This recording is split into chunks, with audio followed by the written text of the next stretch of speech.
సభకు అధ్యక్షత వహిస్తున్నటువంటి మా రాజారాం యాదవ్కు, అలాగే మా బీసీల లెజెండ్ మా ఆర్ కృష్ణయ్య అన్నగారికి, రాబోలు భాస్కర్ అన్నగారికి, నాగేందర్ గౌడ్ అన్నగారికి, మరియు మిగతా బీసీ నాయకులు, మరి నా ముందున్నటువంటి బీసీ బంధువులందరికీ కూడా నా యొక్క నమస్సుమాంజలి. రేవంత్ రెడ్డి, భయపడుతున్నావా? దేనికోసం ఒక్కసారి ఆలోచించండి.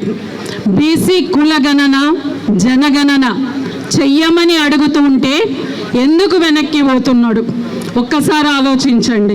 స్థానిక సంస్థల ఎలక్షన్స్ ఈరోజు పెట్టడానికి కూడా వణుకుతున్నాడు.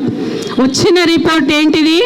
కాంగ్రెస్ చిత్తుగా ఓడిపోబోతున్నది అని సమాచారం ఉండడం వల్ల బాగా గుర్తుపెట్టుకోండి. ఖబర్దార్, రెడ్డిల రాజ్యాన్ని ఏర్పాటు చేయాలనేటువంటి ఒక విధ్వంసకరమైనటువంటి ఆలోచనతోటి 7% ఉన్న వాళ్ళకు 10% ఇచ్చిన మోడీ ప్రభుత్వాన్ని ధిక్కార స్వరంతో మేమందరం కూడా ధిక్కారం చేస్తూ, అలాగే ఏ ఒడంబడిక, ఏ మాట, ఏ 6 గ్యారంటీలు ఇస్తూ ఈరోజు అబద్ధపు మాటలతోటి, అబద్ధపు గాలి బుడగలతోటి, నీటి మీద మాటలతోటి రేవంత్ రెడ్డి సర్కార్ ఈరోజు తెలంగాణలో అడుగుపెట్టి ఫ్రీ బస్ తప్ప ఇంకేమీ చేయలేదు. మరి కామారెడ్డి డిక్లరేషన్ అని మా ఓయి ఉద్యమంలో వీర భయంకరమైనటువంటి పోరాటం చేసిండు మా రాజారాం యాదవ్.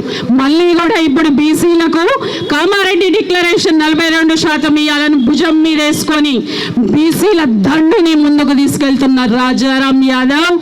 ఇక శంషేర్ కాష్కో రేవంత్ రెడ్డి, ఈరోజు స్థానిక సంస్థల్లో నువ్వు ఇయ్యలేదనుకో, నివురు గప్పిన నిప్పుల్లాగున్నారు మా బీసీలందరూ కూడా. నివురు గప్పిన నిప్పుల్లాగా ఎక్కడ చూస్తుంటే అక్కడ ఈరోజు కాంగ్రెస్ సర్కార్ వచ్చిన తర్వాత బీసీల మీద అకృత్యాలు, అఘాయిత్యాలు, మారణ హోమం జరుగుతుంది. నిన్న మొన్న చూస్తున్నాం, నాగర్ కర్నూల్లో హత్యలు, నారాయణపేటలో హత్యలు, ఉట్కూరులో హత్యలు. ఎక్కడ చూస్తుంటే అక్కడ మా బీసీ బిడ్డల మీద, దళిత బిడ్డల మీద ఈరోజు అఘాయిత్యాలు జరుగుతున్నాయి. ఎవరిని చూసుకొని ఆ రోజు ఉద్యమంలో గన్ పట్టుకొని తిరిగినావు, ఈరోజు కడుపులో కత్తులు పెట్టుకొని పెదవుల మీద నటిస్తూ ఈరోజు అందరికీ మాటలు తేనెలతో పూసిన కత్తులతో తీసినటువంటి మాటలు చెప్తూ ముందుకెళ్తున్నావు. ఖబర్దార్ రేవంత్ రెడ్డి, బీసీలంటే ఏదో అనుకునేవు, బీసీలంటే బ్యాక్ బోన్, బీసీలంటే మేధావులు. ఈరోజు కుల గణన చేస్తూ ఉంటే ఎందుకు భయపడుతున్నాడు? కుల గణన చేస్తే బీసీలు 60%, 70% తేలితే మేమెంతో మాకంత అవకాశాలు ఇవ్వమని అడుగుతారని భయం, ఒంట్లో భయం. టెన్షన్ పడుతున్నాడు, బాగా టెన్షన్ పడుతున్నాడు కాబట్టి ఈరోజు ముందుకు వస్తలేరు. కాంగ్రెస్లో ఉన్న బీసీలు కూడా మెసేజ్ పెడుతున్నారు, అక్క మాట్లాడు, మా బీసీల గొంతుగా నువ్వు మాట్లాడు అని చెప్పి మెసేజ్లు పెడుతున్నారు. పాపం మన బీసీలు ఇక్కడ చూస్తుంటే కూడా అక్కడ మంచులలాగా ఉంటే కుదరదు. బీసీలు గర్జించండి, లేవండి దండుగా. మాట్లాడకపోతే కుదరదు. గ్రామ స్థాయి నుంచి జిల్లా స్థాయి హైదరాబాద్ వరకు మాట్లాడండి. మనమంతా ముందుకెళ్దాం కలిసి కట్టుగా. ఈరోజు సెంట్రల్ యూనివర్సిటీ మా కిరణ్ టీం వచ్చింది, ఓయూ నుంచి మా దత్తాత్రేయ అశోక్ టీం వచ్చింది. ఇక మొత్తం అన్ని యూనివర్సిటీలో ఉన్నటువంటి టీంలను ఏకం చేసి ముందుకు తీసుకెళ్లాల్సినటువంటి అవసరం ఉంది.